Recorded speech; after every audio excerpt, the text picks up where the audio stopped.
नमस्कार, स्वागत है आप सभी का टीवी 27 न्यूज देख रहे हैं आप और आपके साथ मैं हूं नितिशा बंसल।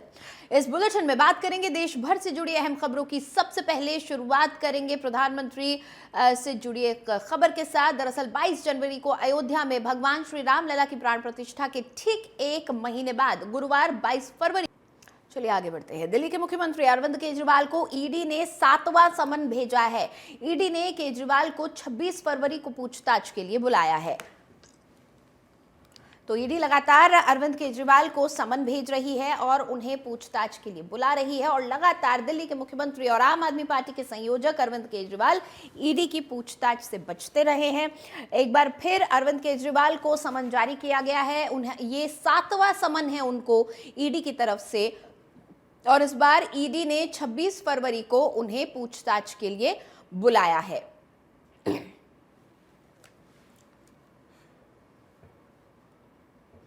चलिए आगे बढ़ते हुए बात एक बड़ी खबर की करेंगे। जम्मू कश्मीर के पूर्व राज्यपाल पर सीबीआई की छापेमारी। दिल्ली में सतपाल मलिक के घर पर छापेमारी हो रही है। कीरू हाइड्रो प्रोजेक्ट को लेकर सीबीआई का छापा पड़ा है। तो तस्वीरें भी आपको दिखा रहे हैं, उनके दिल्ली आवास की ये तस्वीरें हैं जहां पर उनके दिल्ली आवास पर छापेमारी हुई है।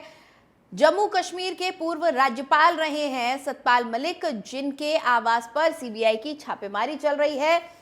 ये छापेमारी कीरू हाइड्रो प्रोजेक्ट को लेकर की जा रही है।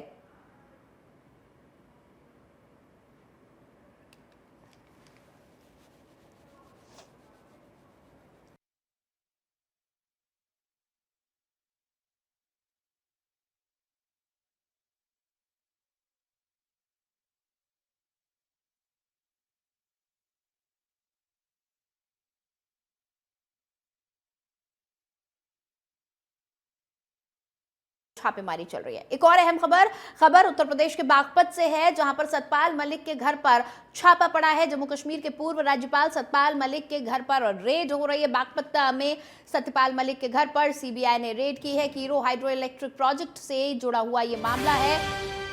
2200 करोड़ की लागत से इसका निर्माण कराया गया था। सीबीआई की टीम ने 30 जगह पर छापेमारी की है। सिंघावली अहीर क्षेत्र के हिसावदा गांव में सीबीआई की टीम पहुंची है। बड़ी खबर इस वक्त की हम आपको बता रहे हैं। बागपत से खबर है, सतपाल मलिक के घर पर छापा पड़ रहा है। एक तरफ दिल्ली में सतपाल मलिक के आवास पर सीबीआई की टीम पहुंची है, तो वहीं दूसरी तरफ बागपत में भी सतपाल मलिक के घर पर सीबीआई की टीम ने धावा बोला है। छापेमारी जारी है।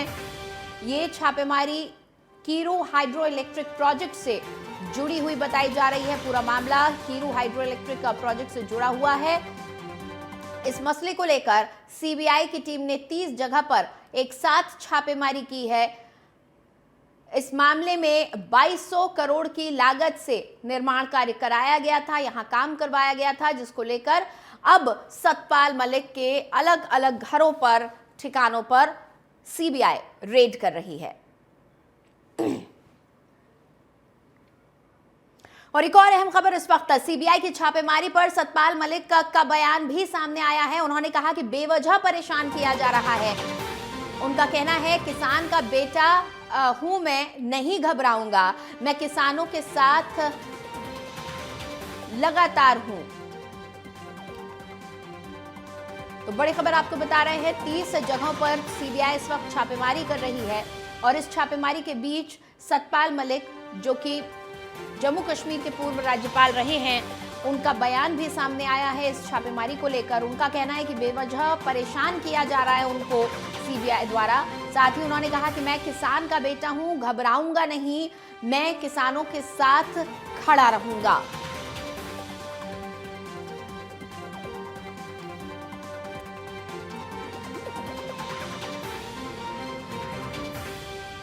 तो बेवजह परेशान कर रही है सीबीआई, कहना है सतपाल मलिक का। उनका कहना है कि मैं किसान का बेटा हूं, घबराऊंगा नहीं और किसानों के साथ खड़ा रहूंगा। दरअसल सीबीआई 2200 करोड़ रुपए के एक मामले में सतपाल मलिक, जो कि पूर्व राज्यपाल रहे हैं जम्मू कश्मीर के, उनके 30 घरों पर, अलग अलग ठिकानों पर छापेमारी कर रही है और इसी छापेमारी को लेकर सतपाल मलिक का बयान सामने आया है। आपको बता दें कि सतपाल मलिक के दिल्ली और बागपत आवास पर छापेमारी चल रही है। 30 जगहों पर सीबीआई इस मामले को लेकर छापेमारी कर रही है। कीरू हाइड्रो इलेक्ट्रिक प्रोजेक्ट से जुड़ा हुआ ये पूरा मामला है। और आगे बढ़ते हुए रुक करेंगे जम्मू कश्मीर का, जहां पर गुलमर्ग में तूफानी बर्फबारी में सैलानी फंस गए हैं। बड़ी खबर आपको बता रहे, विदेशी सैलानियों के फंसे होने की खबर सामने आई है। 2 विदेशी सैलानी बचाए गए हैं, 2 अब भी फंसे हुए हैं। तो बड़ी खबर इस वक्त की हम आपको बता रहे हैं जम्मू कश्मीर से, जहां पर कश्मीर में गुलमर्ग में तूफानी बर्फबारी में कुछ सैलानियों के फंसे होने की खबर सामने आ रही है। विदेशी सैलानी यहां तूफानी बर्फबारी में फंस गए हैं, जिसके बाद जानकारी ये भी आ रही है कि 2 विदेशी सैलानियों को बचा लिया गया है, जबकि 2 सैलानी अभी भी फंसे हुए हैं। तस्वीरें भी हम आपको दिखा रहे हैं। मौसम लगातार खराब हो रहा है और इस तूफानी बर्फबारी के बीच कुछ सैलानियों के फंसे होने की खबर सामने आई है। दरअसल बताया जा रहा है कि यहाँ पर कुछ विदेशी सैलानी इस तूफानी बर्फबारी में फंस गए थे, जिन्हें रेस्क्यू करने के लिए ऑपरेशन चलाया गया और 2 विदेशी सैलानियों को रेस्क्यू कर लिया गया है, उन्हें बचा लिया गया है, जबकि 2 सैलानी अभी भी गुलमर्ग में हुई तूफानी बर्फबारी में फंसे हुए हैं।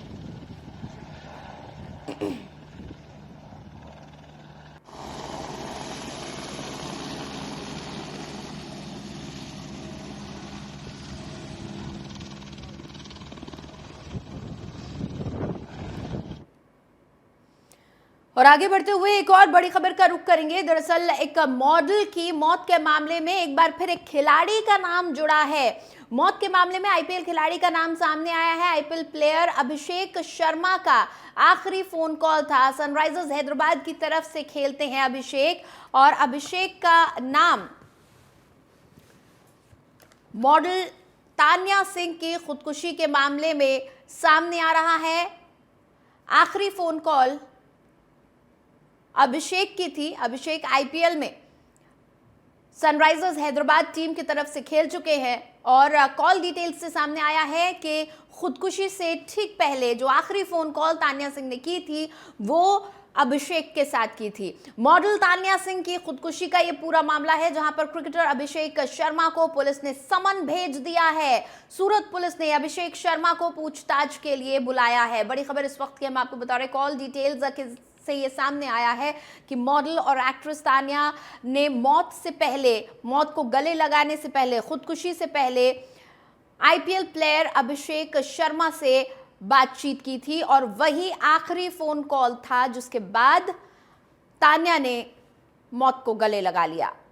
अब इस मामले में सूरत पुलिस ने अभिषेक शर्मा को पूछताछ के लिए बुलाया है। अभिषेक शर्मा को समन भेजा गया है।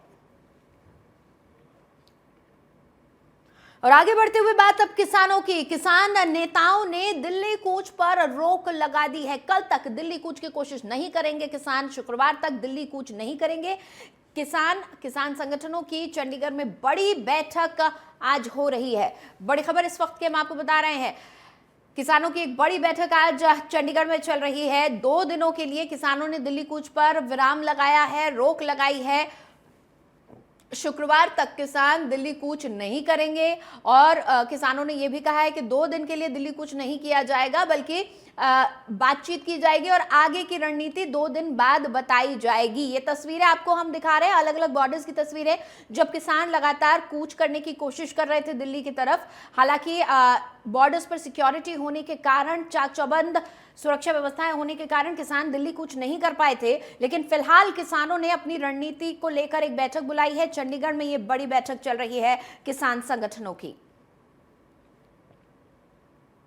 और इधर केंद्रीय कृषि मंत्री अर्जुन मुंडा झारखंड के रांची पहुंचे। इस दौरान किसानों के विरोध पर कहा कि किसानों के मुद्दे पर किसान संगठनों के साथ कई दौर की चर्चा हो चुकी है।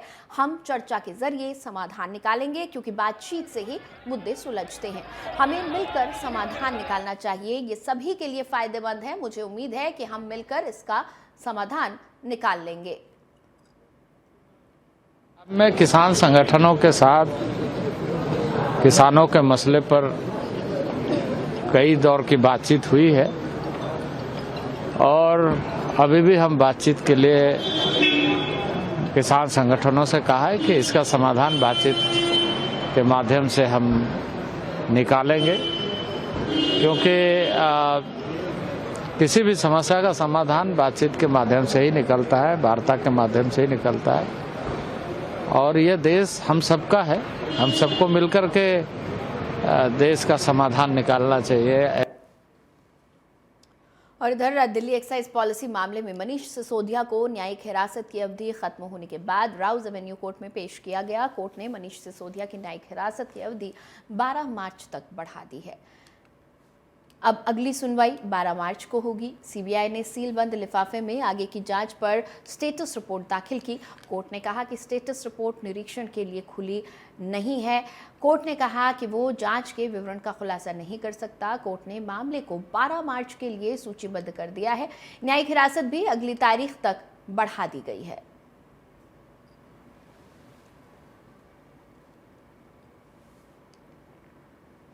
इधर डीवाई चंद्रचूड़ ने सीजेआई डीवाई चंद्रचूड़ ने सुप्रीम कोर्ट परिसर में आयुष समग्र कल्याण केंद्र का उद्घाटन किया। इस दौरान उन्होंने अपने कोविड महामारी के दौरान के अनुभव को साझा किया। उन्होंने कहा कि कोविड फैलने के बाद से मैं आयुष से जुड़ा हुआ हूं। मुझ पर वास्तव में बहुत बुरा हमला हुआ था और प्रधानमंत्री मोदी ने मुझे फ़ोन किया और कहा आप कोविड से पीड़ित हैं और मुझे उम्मीद है कि सब कुछ ठीक हो जाएगा। सीजेआई चंद्रचूड़ ने आगे कहा कि पीएम मोदी ने मुझसे आगे कहा मुझे एहसास है कि आप अच्छी स्थिति में नहीं हैं, लेकिन हम सब कुछ करेंगे। एक वैद्य हैं जो आयुष के में सचिव भी हैं और मैं उनके साथ एक कॉल की व्यवस्था करूंगा जो आपको दवा और सब कुछ भेज देंगे।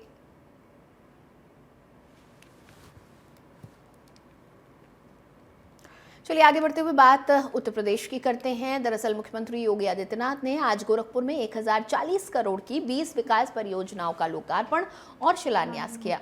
इसके अलावा उन्होंने राष्ट्रीय इलेक्ट्रॉनिकी एवं सूचना प्रौद्योगिकी संस्थान के छात्रों को प्रमाण पत्र वितरित किया। इस मौके पर मुख्यमंत्री योगी आदित्यनाथ जी ने कहा कि उनकी सरकार हर वर्ग के लिए आवासीय योजनाएं चला रही है। सरकार की पहली प्राथमिकता है कि राज्य का समुचित विकास हो। राज्य के विकास में रोजगार उपलब्ध कराना प्रमुख और रोजगार के अवसर तभी उपलब्ध हो पाएंगे जब युवा शिक्षित होंगे। इसके लिए युवाओं को प्रशिक्षित किया जा रहा है। उन्होंने कहा कि जब अच्छी सरकार होती है और जब अच्छे लोग जनप्रतिनिधि बनते हैं तो सकारात्मक परिणाम मिलते हैं। पीएम मोदी के नेतृत्व में डबल इंजन की सरकार लक्ष्य हासिल करने की राह पर है।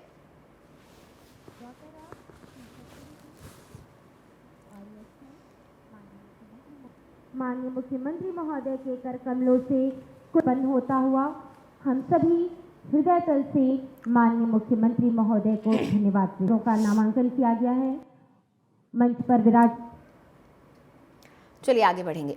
मध्य प्रदेश के पूर्व सीएम कमलनाथ के भाजपा में शामिल होने की अटकलों के बीच सभी की निगाह छिंदवाड़ा पर टिक गई। दूसरी तरफ बीजेपी अपने मिशन 29 के लिए पूरा दम लगा रही है।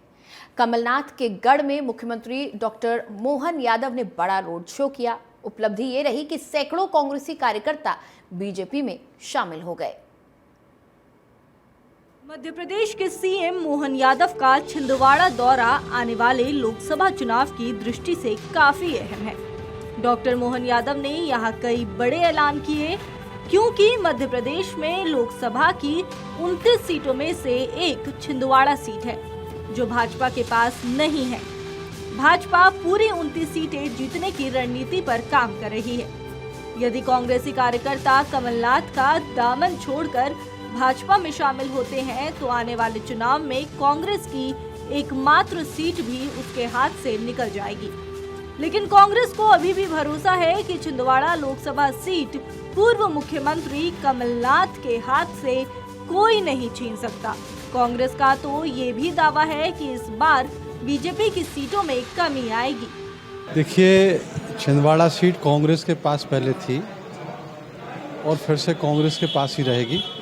माननीय नकुलनाथ जी वहाँ से निर्वाचित होंगे सांसद के रूप में। 29 का जो बीजेपी का मिशन है वो 29 कभी पूरा नहीं कर पाएंगे। तो क्या मानते हैं आप लोग छिंदवाड़ा के अलावा और भी सीटें? छिंदवाड़ा के अलावा और भी सीटें कांग्रेस पार्टी जीतेगी और बीजेपी का ये सपना अधूरा रह जाएगा। कमलनाथ के गढ़ छिंदवाड़ा में मुख्यमंत्री डॉक्टर मोहन यादव के दौरे पर भारतीय जनता पार्टी का कहना है कि मध्य प्रदेश अब गढ़ और किले की राजनीति से बहुत आगे निकल चुका है। कांग्रेस का ये मात्र भ्रम है कि छिंदवाड़ा कमलनाथ का गढ़ है।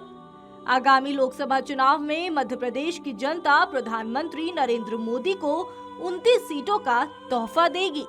देखिए, सबसे प्राथमिक चीज़ तो यह है कि जो एक मीडिया में प्रचार फैलाया जा रहा है कि छिंदवाड़ा गढ़ है कमलनाथ जी और कांग्रेस का, तो आज यह बात समझने की आवश्यकता है कि मध्य प्रदेश गढ़ और किले की राजनीति से आगे निकल चुका है। मध्य प्रदेश ने प्रधानमंत्री मोदी जी और भारतीय जनता पार्टी की सरकार की विकासवादी और राष्ट्रवादी राजनीति को आत्मसात किया है और स्वाभाविक तौर पर 2024 के लोकसभा के चुनावों में हमें छिंदवाड़ा में भी इसकी बानगी देखने को मिलेगी। वहाँ की जनता ने भी मन बनाया है कि जो संकल्प भारतीय जनता पार्टी मध्य प्रदेश का है 29 की 29 लोकसभा सीटें प्रधानमंत्री मोदी जी की झोली में डाल करके जो विकास की अविरल गंगा पूरे देश में वह बहा रहे हैं, उसको और ज़्यादा मजबूती प्रदान करने का, उसमें छिंदवाड़ा भी अपने हिस्से का योगदान अर्पित करेगा। और स्वाभाविक तौर पर मध्य प्रदेश की जो जनता है, छिंदवाड़ा की जो जनता है, पूरी तरीके से प्रतिबद्ध है प्रधानमंत्री मोदी जी को अपने स्नेह से अभिसिंचित करने के लिए और चुनाव परिणाम भी उसी ओर हम देखेंगे कि इशारा करेंगे। लोकसभा चुनाव के नतीजे क्या होंगे ये तो चुनाव परिणाम आने के बाद ही पता लगेंगे, लेकिन आज यहाँ की जो जमीनी हालात है उससे तो साफ जाहिर है कि प्रदेश में भाजपा के सामने कांग्रेस कहीं नहीं ठहरती। कांग्रेस के लिए यही एक बड़ी चुनौती है कि वे किसी तरह लोकसभा की एकमात्र छिंदवाड़ा सीट को ही बचा ले। टीवी 27 न्यूज के लिए भोपाल से कैमरामैन आमिर के साथ नीरज श्रीवास्तव। और बीजेपी में विपक्षी पार्टी के नेताओं के आने का सिलसिला जारी है। यूपी की राजधानी लखनऊ में बीजेपी मुख्यालय पर बड़ी संख्या में अन्य दलों से पूर्व सांसद, पूर्व विधायक, चेयरमैन, जिला पंचायत अध्यक्ष, जिला पंचायत सदस्य, पार्षद समेत कई लोगों ने बीजेपी की नीतियों से प्रभावित होकर सदस्यता ग्रहण की। मुख्यालय पर बीजेपी प्रदेश अध्यक्ष भूपेंद्र चौधरी, डिप्टी सीएम केशव प्रसाद मौर्य और ज्वाइनिंग कमेटी के अध्यक्ष डिप्टी सीएम ब्रजेश पाठक ने अपनी मौजूदगी में बीजेपी की सदस्यता दिलाई। इसी मुद्दे पर हमारे सहयोगी पंकज तिवारी ने बीजेपी मुख्यालय में मौजूद अफजल अंसारी से बातचीत की। आइए सुनते हैं अफजल अंसारी ने क्या कुछ कहा। बड़े कद्दावर नेताओं ने भी आज बीजेपी परिवार की सदस्यता ली है। अफजल अंसारी हमारे साथ मौजूद हैं, इनसे बात करेंगे। समाजवादी पार्टी में पहले थे, अब बीजेपी परिवार का हिस्सा बन चुके हैं। बीजेपी की तरफ से बड़ी जिम्मेदारी मिलने वाली है। समाजवादी पार्टी छोड़ने का कारण? समाजवादी पार्टी जनपद सुल्तानपुर के अंदर पुराने कार्यकर्ताओं को कोई सम्मान नहीं दिया जा रहा है और पैसे लेकर वहां खुलेआम पद दिए जा रहे हैं, जिनकी जिला अध्यक्ष महासचिव की 50 वीडियो वहां वायरल हो चुकी है। दूसरी चीज, समाजवादी पार्टी 99% मुस्लिम समाज खास तौर से पासमानदा के वोट लेकर कई बार सरकार बनाई, लेकिन वहां पर पासमानदा और पिछड़े समाज के लोगों की उपेक्षा की जा रही है। और भारतीय जनता पार्टी में पिछड़े समाज के लोग, मुस्लिम समाज के लोग, पासमानदा समाज के लोग, एससी समाज के लोग, अगले समाज, सर समाज को लेकर भारतीय जनता पार्टी आगे बढ़ रही है और सर समाज के मान सम्मान को बढ़ाने का काम कर रही है। माननीय प्रधानमंत्री जी, माननीय मुख्यमंत्री जी और भारतीय जनता पार्टी की नीतियों को देखते हुए जनपद सुल्तानपुर के 27 मुस्लिम समाज के लोगों ने आज भारतीय जनता पार्टी की सदस्यता लिया।